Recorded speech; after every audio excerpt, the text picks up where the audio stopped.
안녕하세요. 각 분야의 실력 있는 전문의들을 모시고 이야기를 나눠봅니다. 여러분들이 궁금해하실 질환에 대해서 아주 기본적인 상식부터 고급 정보까지 쏙쏙 집어드리는 권소영 원장의 모든 클리닉. 저는 산부인과 전문의 권소영입니다. 오늘은 중년 남자들의 고민, 발기부전에 대해서 알아볼 건데요. 그러기 위해서 저희 오늘은 비뇨기과 전문의 김경태 원장님 모셨습니다. 안녕하세요, 원장님. 네, 안녕하십니까? 원장님 자기소개 좀 부탁드립니다. 네, 안녕하십니까? 비뇨의학과 전문의 일명 꽈추도사 김경태 나왔습니다. 감사합니다. 비뇨기학과가 꼭 발기부전만 다루는 건 아니잖아요, 선생님. 네네. 그렇죠. 그러면 비뇨기학과에서 선생님이 주로 진료하시는 그런 과목들, 뭐 질병들 우리가 크게 뭐 몇 가지 알려주실 수 있으실까요? 그러니까 뭐 비뇨의학과에서 주로 다루는 질환은 지금 오늘 주제로 나온 발기부전도 있고요. 요새 나이가 드신, 그러니까 요새는 고령 환자들이 많다 보니까 전립선 관련 질환들도 많이 있고, 전립선 비대증, 전립선 암, 그리고 워낙 또 이제 성생활들을 많이 하시다 보니까 성병 환자들도 많이 있고요. 그리고 뭐 일반적으로 요새 뭐 여러 결석 환자들도 많이 있고요. 이제 대학병원에서는 신장암, 방광암, 여러 기타 비뇨의학과 계통의 비뇨기 계통의 암들 그런 환자들 많이 다루고 있습니다. 요즘에 선생님이 보시기에 발기부전 환자들이 좀 늘어나는 추세인가요? 발기부전 환자들이 많이 늘어나고 있죠. 보통 이제 옛날에는 수줍어서 많이들 병원에 안 오시는데 요즘에는 젊은 사람들부터 나이 드신 분들까지 다양한 환자들, 다양한 연령의 환자들이 많이들 오고 있고 고령화 사회다 보니까 나이 드신 분들이 많이들 오고 있고 그리고 나이 드신 분들도 성생활을 왕성하게 하다 보니까 그 비뇨의학과에 많이들 찾아오시고 근데 내가 이거 하기 전에 여기저기 물어봤는데 하는 사람만 하는 것 같아. 관심이 없는 사람은 아예 안 하시는 것 같고 뭐 그렇죠. 그렇죠. 뭐 하는 사람만 하고 아예 포기하신 분들은 포기하고 그런 것 같습니다. 근데 오늘 이제 포기하지 마. 오늘은 이제 그렇죠. 원장님과 네. 함께 포기하지 말라는 거를 가지고 어떻게 하면 해결할 수 있는지 그렇죠. 좀 알아보는 게 좋을 것 같아요.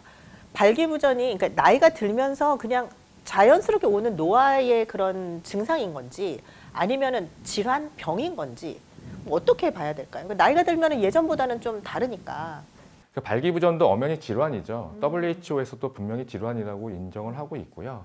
하지만 이게 어떻게 보면은 혈관이 관련돼 있는 질환이다 보니까 나이가 들면은 혈관에 이상이 오게 되고 그러다 보니까 노화가 되면서 발기부전이 오게 되기 때문에 어떻게 보면은 고령화에 따라서 나이가 들면서 생기는 질환이라고 볼 수가 있게 됩니다. 하지만 또 꼭 나이가 든다고 생기는 건 아니고 요즘 들어서는 젊은 사람들도 발기부전이 옵니다. 대부분 그 원인은 여러 가지가 있겠지만 시민성 발기부전도 있고 과도한 스트레스에 의한 발기부전도 있고 맞아요. 요즘 젊은 사람들 스트레스가 너무 많은 것 같아요. 예, 또 이런 스마트폰을 또 많이 하다 보니까 이런 것들에 의한 발기부전도 올 수 있고 스마트폰을 계속 이렇게 주머니에 넣고 있는 것도 이렇게 전자파 때문에 무슨 발기부전에 영향을 줄까요, 선생님? 그런 건 아니고 그런 건 아니죠. 예, 옛날에 노트북 같은 거 이렇게 여기다 놓으면 이렇게 온도에 의해서 이제 불임은 일으킬 수 있어요. 아, 그래요? 그럼요. 예. 분명히 원인이 있으니까. 예.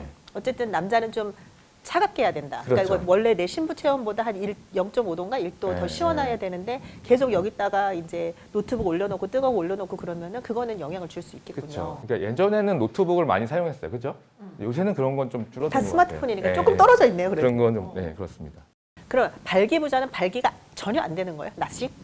근데 발기부전이라는 건 자체가 우리가 보통 시동이 안 걸리는 것도 발기부전이지만 중간에 풀리는 것도 발기부전이죠. 가다가 서는 거. 그렇죠. 네, 보통 우리가 그래서 한 70% 정도 성관계 하는 도중에 뭔가 불만족스럽다 이런 걸 우리가 보통 발기부전이죠. 그러니까 그 불만족스러운 건 남자가 불만족. 아닙니다. 나뿐만 아니라 파트너도 뭔가 불만족이다.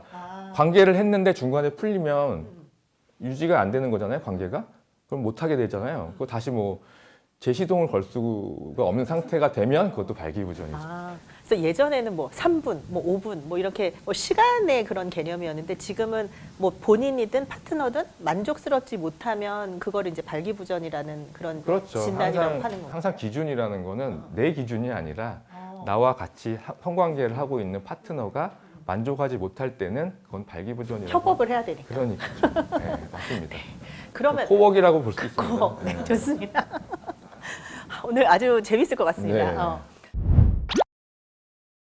발기부전은 그러면 나이가 들면 다 생기는 건가요? 아니면은 이제 뭐 물론 그러니까 같은 50대, 같은 60대, 같은 70대도 건강, 그러니까 아까 혈관 질환이라고 말씀하셨으니까 좀 차이가 있는 거죠. 그렇죠. 이게 보면은 20대, 30대에서도 발기부전이 오지만 보통 이제 나이가 들면은 발기부전 유병률이 늘어나는 건 사실입니다. 하지만 70대, 80대도 왕성한 성관계를 발기부전 약물의 복용에 의존하지 않고도 성관계를 하시는 분들이 있어요. 내추럴하게? 그럼요. 오. 그분들은 보통 자기 관리가 투철하시고 그쵸. 운동도 열심히 하시고 그 기저질환도 없으시고 정신도 건강하신 분들은 그런 분들은 약물에 의존하지도 않고 70대임에 불구하고 관계를 정상적으로 하시는 분들이 있습니다. 그래요. 저도 제가 아는 선생님한테 70대, 80대인데도 뭐 성기 확대술 받으시겠다고 하시는 네, 분들도 있고, 근데 있습니다. 그게 어쨌든 본인의 욕구가 있고 뭐 네네. 하니까 하실 수 있는 거죠. 그렇습니다. 그러면 그 나이에는 그렇고, 그러면 20대, 30대 젊은 환자분들의 발기부전은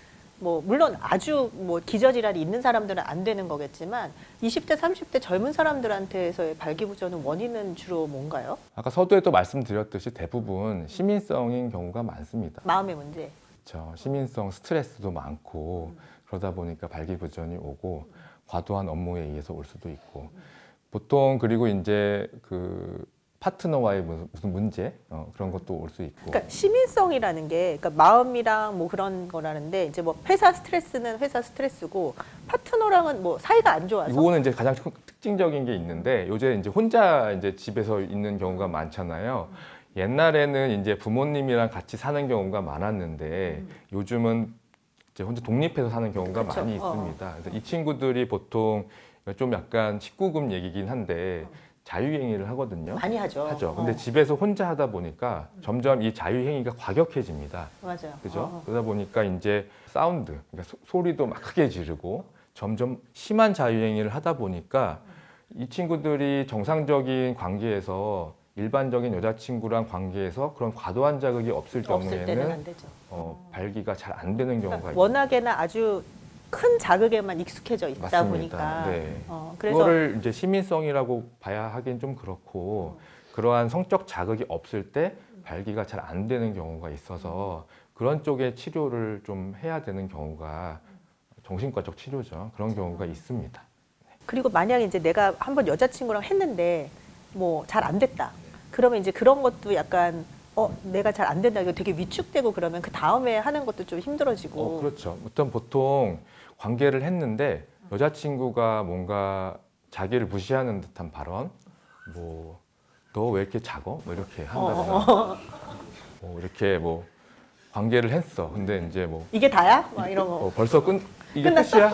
이런 발언을 여자친구는 아무런 생각 없이 이게 좀 내뱉었겠지만 사실 당하는 아까도 코웍이라고 했잖아요. 코웍. 어떤 이런 조화로운 관계를 해야 되는데 이렇게 북돋아주는 말을 못할지언정 이렇게 우쭈쭈 우쭈쭈 해줘야 이렇게 되는데. 해야 되는데 뭔가 이렇게 멘탈 나가게 하는 이런 한마디를 했을 때 꼬무룩해지는 그 친구는, 거죠. 그런 얘기를 해서 병원에 옵니다.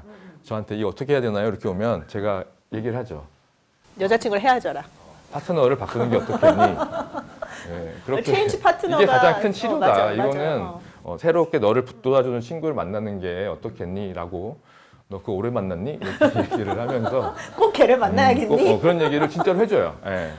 그런 친구는 만날 필요가 없다. 결혼할 거 아니면 이렇게 얘기를 해줍니다. 진짜로. 농담이 아니라. 진짜로. 근데 예를 들어서 그게 체인지 파트너를 할 수 없는 상황이잖아요. 예를 들어서 뭐 부부라든지 그러면은 약간 부부 상담 같은 게 필요하겠네요. 그 뭐 여자친구나 뭐 와이프를 불러서 북돋아 주시라 뭐 그런 게 좀 필요하겠네요. 그렇죠. 그럴 경우에는 정말 진짜 어떤 약물에 의해서 항상 약을 먹으면서 관계를 진짜 할 수밖에 없는 관계가 되든지 아니면 부부 사이에서 어떤 정신적 교감을 다시 얻기 위해서는 정신과적 상담 치료, 부부 클리닉 요새는 그런 게 있으니까요. 한번 방문을 해보기를 권해드립니다. 항상 이게 발기부전이라고 해서 비뇨의학과에서만 치료하는 게 아니라 저희가 치료를 하다가 잘 안 될 경우에는 정신과적 치료도 반드시 필요하다고 생각을 하고 뭐 이런 게 정신과적 치료라고 해서 뭐 어떤 그런 뭐 이런 치료 말고 부부 클리닉이 요새 되게 많이 있습니다. 맞아요. 그래서 두 부부가 꼭 손을 잡고 가서 한번 치료를 해보기를. 진짜 이제 파트너 권해드립니다. 사이에 사실 말만 좀 이쁘게 해도 네.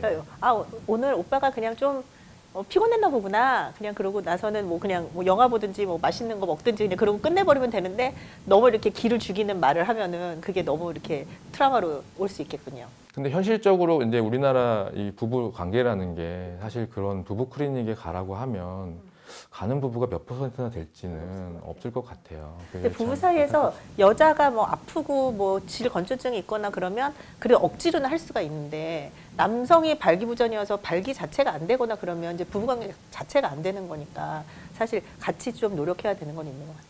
권소영 원장님이 더 잘 아실 것 같아요. 산부인과 하시니까 네네. 여자분들이 더 또 그런 스트레스 받아서. 근데 저는 좀 발기부전 있으면 좀 북 돋아주라는 그런 얘기를 꼭 합니다. 그러고 나서 이제 병원을 가보시라고. 그 혈관 질환이고 그러면 약간 비만, 뭐 고혈압, 당뇨, 약간 그냥 성인 질환이 있으면은 좀 잘 발기부전이 좀 많이 생기겠네요, 선생님. 그럼요. 그 일단은 이 뚱뚱하신 분들이, 그러니까 비만이신 분들이 발기부전이 많이 옵니다. 그거는 당연한 거고요. 뚱뚱하다 보면은 혈관에 콜레스테롤 때문에 쌓이고. 혈관 질환이 혈관 상태가 좋지가 않죠. 그러면 당연히 발기부전이 많이 올 수도 있고, 그 인슐린 저항성도 늘어나기 때문에 당연히 발기부전이 올 수밖에 없고, 그리고 뚱뚱하다 보면은 일단 뱃살에 의해서 성기가 페니스가 일단 작아 들어가게 되죠. 보이죠. 네, 네네. 그래서 성기가 왜소하게 보이기 때문에 자신감이 좀 결여될 수가 있고, 그리고 기본적으로 일단은 외모가 뚱뚱하신 분들은 좀 자신감이 떨어집니다. 아, 남자들은 좀 자기 외모에 항상 자신감이 있던데. 아, 그러니까 그런가요? 좀 약간 과도하게 과도하게 비만하신 그러면? 분들은 외모에 대한 자신감이 떨어지면 그런 것 때문에 이제 자신감이 떨어지면 발기부전이 올 수밖에 없고 자존감이 떨어지는 거죠. 쉽게 얘기하면 그런 게 있고, 그리고 또 뚱뚱하신 분들이 남성 호르몬이 좀 떨어지는 경향이 많이 있습니다. 근육이 체지방에 비해서 이제 체중에 비해서 근육량이 떨어지고 지방량이 높다 보면 남성 호르몬이 낮기 때문에 성기능이 떨어지는 경향이 있기 때문에 당연히 좀 근육량이 적어서 남성 호르몬이 낮고 성기능이 전체적으로 떨어지는 경향이 있고, 그래서 우리가 보통 얘기하는 마른 장작이 잘 탄다. 마른 이런 장작이 잘 탄다. 얘기가 그냥 나오는 얘기는 아닙니다. 예. 원래 여기서 나온 얘기는 아니지 않습니까? 그냥 우리가 보통 캠프파이어 갔을 때 마른 장작을 불이 얘기하는 막 안 건데. 탈 때는 저기 가서 마른 장작 갖다가 넣으면은 확 타오르지만 그렇죠. 그 얘기를 그냥 우리가 그냥 약간 빗대서 얘기를 하는 비교까지 건데, 이 마른 장작이라고 하면 우리가 보통 근육은 많고 체지방이 낮은 사람들을 보통 얘기를 하는 거죠. 그냥 비유로. 근데 그런 경우에는 남성 호르몬이 비교적 높기 때문에 성기능이 좀 높다. 남성 호르몬이 높기 때문에 성기능이 높다. 이렇게 우리가 보통 어쨌든 이게 생각할 수가 있습니다. 혈류가 잘 가서 발기가 되는 거기 그렇죠. 때문에 네. 사실 전신적으로 뭐 건강하고 그래야지만 뭐 운동도 잘 하시고 뭐 술 담배도 좀 끊고 맞습니다. 그다음에 기저질환이 없고 그래야지만 건강해야 발기가 그렇죠. 되는 거죠. 네. 선생님 그러면 이제 근육질 요즘에 뭐 헬스 열심히 하고 하는 뭐 네네. 자기 개발하는 그런 젊은 남성분들도 많은데 그러면 무조건 잘하나요? 아, 그건 또 아닌 게 아 그건 아니에요? 네, 우리가 보통 아니 그냥 자연적으로 내추럴이라고 하잖아요. 운동을 하시는 분들 중에 내추럴이 있어요. 그러니까 보통 열심히 운동을 해서 근육을 만들고 하시는 분들은 잘 됩니다. 당연히. 네, 그런 분들 축구 선수들 잘 돼요. 근데 하지만 이게 우리가 보통 도핑 테스트에 걸리거나 아, 운동을 하려고 아나볼릭 스테로이드를 맞거나 남성 호르몬을 인위적으로 맞으시는 분들은 우리 체내에서 보통 남성 호르몬을 만들지 않겠죠. 그렇죠. 밖에서 들어가니까 그러니까요. 그 네. 내 몸 안에서는 이제 생성이 점점 줄어들고. 그렇죠. 그래서 고환 기능이 떨어지게 되고 이렇게 되다 보면 자연적으로 생성되는 남성 호르몬이 감소하기 때문에 이런 분들은 당연히 남성 기능이 떨어집니다. 아니 근데 밖에서 주면 그래도 돌아가는 양이 많잖아요. 그래도 고환 기능이 떨어지는 거예요. 그건 이제 일시적으로 그때 순간적으로만 올라가지, 이게 평상시에 유지되는 레벨은 우리가 몸에서 만들어지는 걸로 평상시에 유지를 하지 계속 맞는다고 해서 그렇게 되는 건 그럼요. 아니군요. 그거 계속 맞을 수는 없잖아요. 그래서 인위적으로 맞는 스테로이드로는 한계가 있기 때문에 계속 우리가 운동을 열심히 하더라도 그런 스테로이드에 의존을 하면 안 됩니다. 그래서 저희 비뇨기과에 정말 멀쩡하게 운동을 열심히 한 건장한 청년들이 와요. 그러니까 막 몸 이렇고 너무 네. 좋은데. 근데 와서 원인은 그거예요. 발기 안 된다고. 아. 너 운동하니? 그래요. 운동합니다. 너 주사 맞았니? 맞았습니다. 발기부전입니다. 이런 경우가 굉장히 많아요. 겉모습을 보고 속으면 안 되겠네. 그렇죠. 그래서 이게 항상 이게 제가 말씀을 드리는 거는 이게 무조건 스테로이드 맞고 이런 거 부작용이 굉장히 심하기 때문에 요새 굉장히 많이들 맞거든요. 아, 그렇군요. 네, 그게 전문가. 요즘 뭐지? 그 바디 프로필 같은 것도 찍고 무슨 대회들도 사실 요즘에 예전보다 훨씬 더 많아진 것 같아요. 그러니까 몸이 좋은 사람들이 꼭 그러진 않을 수도 있다. 네. 심지어 이렇게 타먹는 그거는 그냥 보충제에도 프로테인이잖아. 아니 그거 거기에도 단백질 쉐이크. 스테로이드 들어있는 거 많아요. 아, 그래요? 암암리의 그 헬스장에서 유통되고 있는 거 제가 알거든. 제가 알기로는 암암리의 이 조금씩 네. 그런 거를. 들어있는 경우가 있다고 제가 들었어요. 그러니까 항상 이 스테로이드나 남성 호르몬을 복용할 때는 여성도 이제 그런 거 호르몬제 복용할 때는 산부인과에서 복용해야 되듯이 네, 그렇죠. 항상 전문의와 상담을 받고 건강 상태 유지하면서 복용을 해야지 부작용이 적다. 그래서 우리가 보통 이렇게 근육질이 있다고 해서 물론 정상적인 운동을 열심히 하는 거는 그건 박수 쳐줘야죠. 박수를 쳐주고 발기도 잘 되고 성기능이 좋습니다. 하지만 자꾸 이렇게 약물에 의존해서는 안 된다 말씀드리고 싶습니다. 보기 좋은 떡이 꼭 맛있는 건 그렇죠. 아니다. 네, 항상 이게 내추럴인지, 내추럴인지 이게 봐야 이제 된다. 인공인지는 구별을 해야 된다. 네, 이제 제가 오늘 이제 발기부전에 대해서 이제 한다고 그래서 이제 주변에 있는 이제 뭐 중년의 남성들 내지는 주변에 이제 뭐 물어보고 그랬는데 남자분들은 사실 이게 원인이 뭔지 어떻게 예방하는지 그런 거에 별로 관심이 없으시더라고요. 네, 네. 관심이 없고 오로지 궁금한 거는 그래, 약 처방을 받아야 되는데 어떤 약을 받아야 되냐, 그 약을 먹으면 얼마나 효과가 있느냐. 그래서 사실 뭐 비아그라, 뭐 시알리스 그런 약들은 뭐 그냥 모든 사람들이 알 정도로 뭐 아스피린, 개보린처럼 다 알고 있는 약이 되었는데 비뇨기과 가서 약 처방 받는 게 그렇게 어려운 건 아니죠.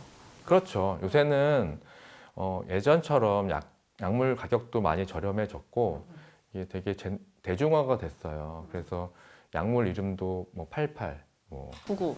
99, 뭐 이렇게 다 이미 여러 가지로 알려져 있기 때문에 환자들이 와서 그냥 병원에 와서 88 주세요, 뭐 99 주세요, 뭐 약국에서 바카스 주세요 이렇게 하듯이 사실 좀 기분은 나쁩니다. 저 의사로서 기분 나쁘지만 드리는데 이게 사실 내가 어떤 약이 맞는지 이런 거 좀 의사한테 물어봐야 되잖아요. 근데 그래서 88 좀 주세요. 그러면은 딱 무조건 그것만 처방을 해드리는 거 아니고 그래도 기본적으로 이 약을 먹으면 안 되는 사람들도 있고, 그렇죠. 그다음에 원하는 그런 뭐 성생활의 스타일도 있고 그거에 네. 대해서 좀 설명을 하고 처방을 받는 게 좋겠죠. 그렇죠. 설명을 다 해드리고요. 주로 보통 이제 금기 사항이 되는지 컨트라인디케이션이 이제 완전히 먹으면 안 되는 케이스가 있는지, 심장 질환이나 뭐 이런 것들이 있었는지, 협심증이나 심근경색 이런 거 있는지, 아니면 질산염 약을 복용하고 있는지, 심장 질환 약을 복용하고 있는지, 절대금기증이 있는지 그거는 확인하고 드리는 게 맞고요. 그리고 당신의 성생활 패턴에 어떤 건지 그거에 맞춰서 약은 먹어야 된다. 그래서 그러면 거기에 성생활 맞춰서. 패턴이랑 뭐 크게 뭐 약을 한 두세 종류 좀 구분을 해주시면 좀 어떻게 될까요? 보통 우리가 크게 분류가 되면 우리가 비아그라 계통, 제가 이제 약물 이름을 얘기를 할게요. 이제 성분명은 좀 일반인들이 보기에 헷갈릴 수가 있고, 또 뭐 타다나필, 실드나필은 헷갈릴 수 그럼 있으니까. 모르죠, 우리는. 비아그라, 시알리스로 얘기를 할게요. 8899로. 그러니까 비아그라 계통은 쉽게 얘기하면 번개탄 같은 겁니다. 번개탄. 네. 그러니까 한번 확 하고 끝나요. 그러니까 일회성으로. 그렇죠. 네, 번개탄. 그러니까 쉽게 얘기하면 시알리스는 온돌방 같은 거예요. 오래 쭉 가는 겁니다. 그러니까 내가 한번 그냥 한번 세게 하려면 비아그라를 드시는 게 맞아요. 그러니까 나는 발기력이 좀 많이 떨어지면서 일회성으로 성관계를 단시간에 하려면 88을 먹는 게 맞아요. 그러면 선생님 그거를 하기 전에 얼마 전에 먹어야 돼요? 1시간 전에. 1시간 네. 전에. 비아그라 계통은 1시간 전에 먹어야죠. 왜냐하면 금방 3시간이면 끝나니까. 3시간 안에 못하면? 그거 약간 날리는 거죠. 근데 중요한 거는 한국 사람들이 내가 이 파트너랑 이제 하겠다. 하겠다고는 본인은 생각하지만 그냥 안 할 수도 있잖아요. 못할 경우가 많고, 이게 무조건 자기가 하겠다고 생각을 하지만 못하는 경우도 되게 많대요. 그래서 이거를 먹어야 될지 말아야 될지에 약 대해서. 하나를 또 비싸잖아. 그쵸. 그렇죠. 예전보다는 물론 낮아졌지만 그래도 뭐 싼 약은 아니니까 소중하니까. 그래서 이제 파트너랑 밥을 먹을 때 오만 생각이 다 드는 거죠. 이걸 먹어야 되나 말아야 되나, 언제 먹어야 되나. 예를 들어서 왜 그런 거 있잖아요. 선생님 어떤 약은 공복에 먹어라 뭐 그런 게 있는데 그런 거랑은 상관은 없나요? 상관이 있죠. 뭐 상관 있어요? 비아그라 같은, 그러니까 제가 말씀드린 비아그라 같은 경우는 1시간 전에 복용하는 게 좋고, 사실 근데 공복에 먹는 게 좋습니다.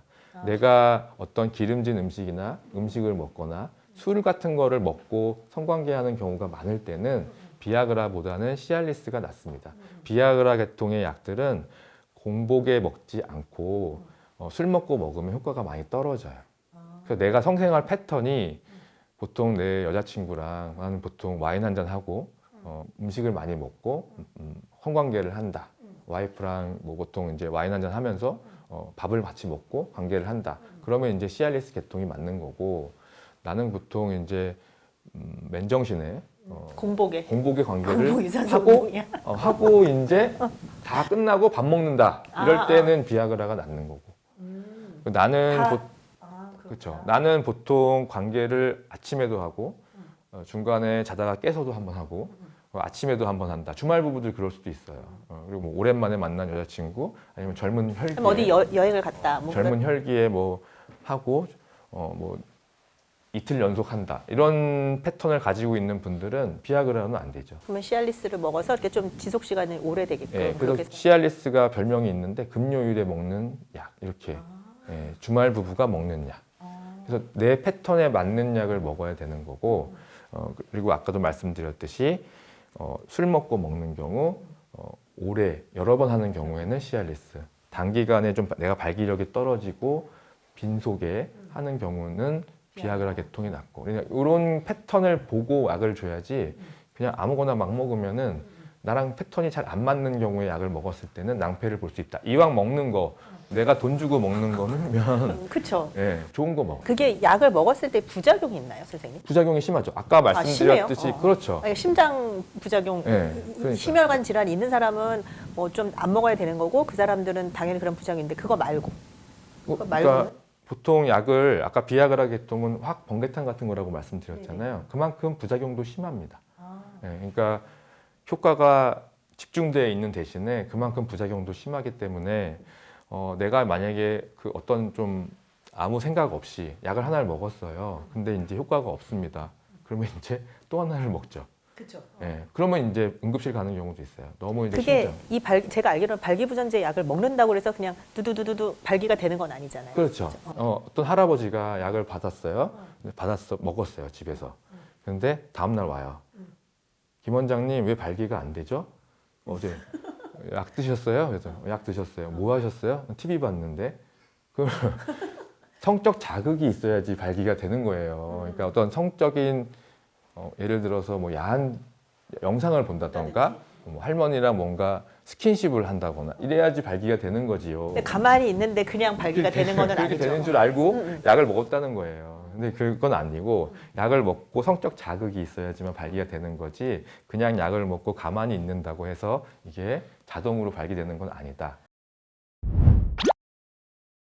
저희 환자분 중에 어떤 분이 있었냐면 연애를 되게 오래 했어요. 그리고 나서는 이제 좀 이렇게 뭐 오래 연애를 했으니까 그냥 결혼을 한 거지. 그리고 나서는 이제 아기를 가지려고 하는데 이게 너무 오래되고 약간 좀 너무 친근한 관계가 되니까 부부 관계가 잘 안 돼서 처방을 받아가지고 갔는데 그래서 어떻게 됐냐 했더니 아무 변화가 없다는 거예요. 근데 남편이 그 성적인 욕구 자체가 없어요. 디자이어 자체가 없으니까 뭐 하고 나서 뭘 하려고 그래도 잘 안 되고 뭐 그런다고 그러던데.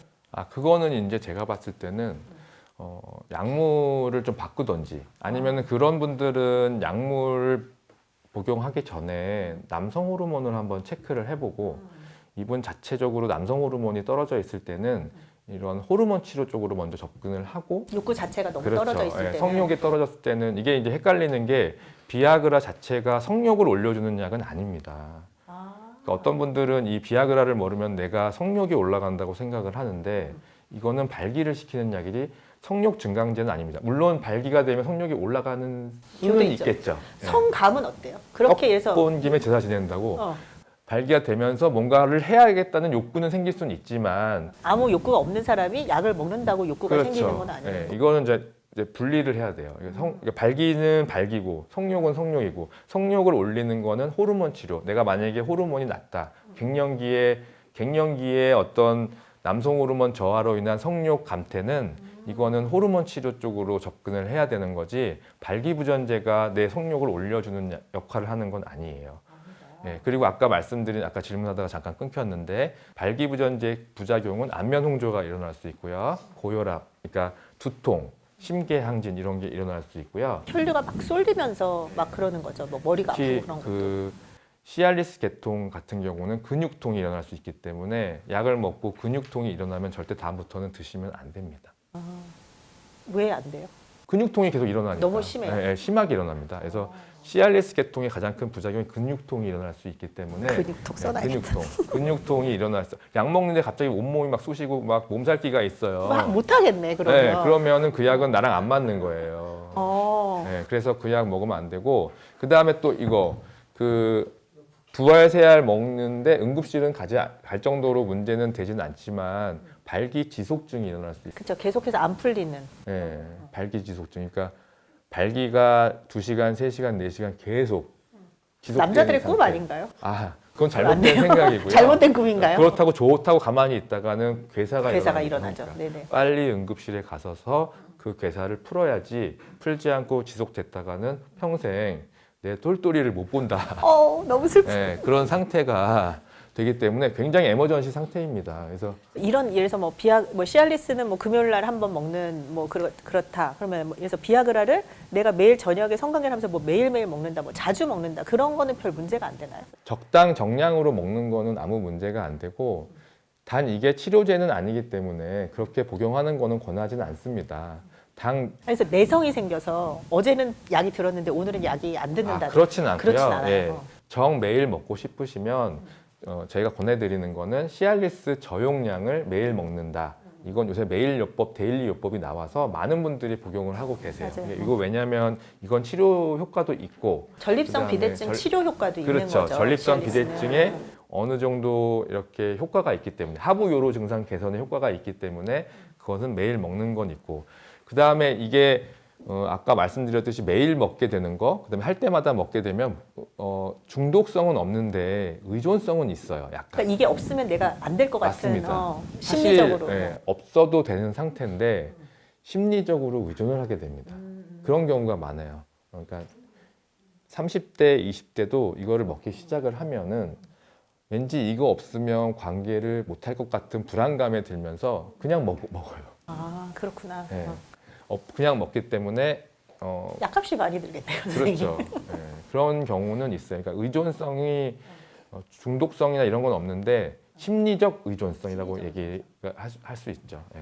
그게 사실 우울증에 걸린 사람들이 요즘 보면은 이제 매스컴에서도 많이 나오고 유명한 연예인들도 자기가 우울증을 알았다, 우울증이 있다 이런 얘기도 많이 했고, 근데 우울증이 생기면 또 발기부전이 생기잖아요. 그리고 또 발기부전이 있으면 되게 또 우울해지기도 하고, 그래서 발기부전이 생겨서 우울증 약을 먹기도 하는데 우울증 약의 부작용 중에 또 하나가 SSRI의 부작용 중에 하나가 또 발기부전이고 네. 이게 약간 악순환인 것 같기는 하더라고요. 맞습니다. 예, 그러니까 우울증 자체도 발기부전을 일으키지만 그 우울증을 치료하기 위해서 먹는 약 자체나 아까 말씀드린 SSRI나 TCA 계통 약들이 이런 성기능 장애를 일으킵니다. 다 일으키는 건 아니죠. 그렇죠. 일부에서는. 일부에서 일으키기 때문에 그래서 그 약물 복용 시간을 좀 차이를 둔다거나 그러면 그 SSRI 항우울제를 먹으면서 이런 비아그라, 시알리스 같은 발기부전제 치료제를 같이 먹어도 되는 건가요? 상관없습니다. 그래요? 약물 복용 시간을 차이를 두거나 아니면은 그 약을 먹으면서 그 발기부전제를 복용하면서 그것을 극복하는 경우도 있습니다. 그러면은 우울증도 더 좋아질 수도 있겠네요. 예, 그 마찬가지로 이제 탈모 치료제를 예를 들 수가 있는데요. 탈모 치료제 먹으면 이제 남성 기능 떨어질 수가 있고 발기부전 유발할 수가 있거든요. 그런 분들 비아그라, 시알리스 먹는 경우 많고, 예, 데일리로 이제 우리가 보통 아보다트 매일 먹는 분들 계시고 프로스카 매일 먹는 분들 계신데 이분들 아까 말씀드린 시알리스 데일리요법 보통 아보다트 매일 비급여로 먹는 분들이 약간 경제적으로 여유가 계시거든요. 그래서 이분들이 또 시알리스 또 매일 먹습니다. 그냥 그래서 두 알을 매일매일 먹으면서 난 아무렇지도 않아 이렇게 얘기하시는 분들이 주변에 있더라고요. 네. 회장님들. 그게 어쨌든 그 탈모 치료제도 그게 모든 사람한테 뭐 발기부전을 유발하는 건 아닌데, 근데 이제 그게 무서워서 만약에 주저하시고 계신 탈모인들이 있다면 또 다른 약을 같이 드시면 되니까 그것도 좀 희망적인 이야기가 되겠네요. 끝으로 원장님, 우리 고개 숙인 남성분들에게 한마디 짧고 굵게 부탁드립니다. 네, 항상 요새는 정말 약도 많이 저렴해지고 많이 대중화됐습니다. 너무 고민하지 마시고 그냥 포기하지 마시고 내가 사용할 수 있는 이런 무기들이 많이 병원에 배치되어 있으니까, 그리고 주변에 너무 많은 비뇨의학과 전문의 선생님들이 많이 계십니다. 그래서 고민하지 마시고 내 집 앞에 있는 비뇨의학과 전문의 선생님들 바로 찾아가셔가지고 마음 편하게 상담하시고 고민 털어놓으시고 내일부터 건강한 성생활을 계속 80세까지 영위하시기를 간곡히 부탁드립니다. 이상입니다. 원장님, 저 혹시 남자 스태프들을 위해서 뭐 준비해 오신 거 없으세요? 제가 택배로 보내겠습니다. 제가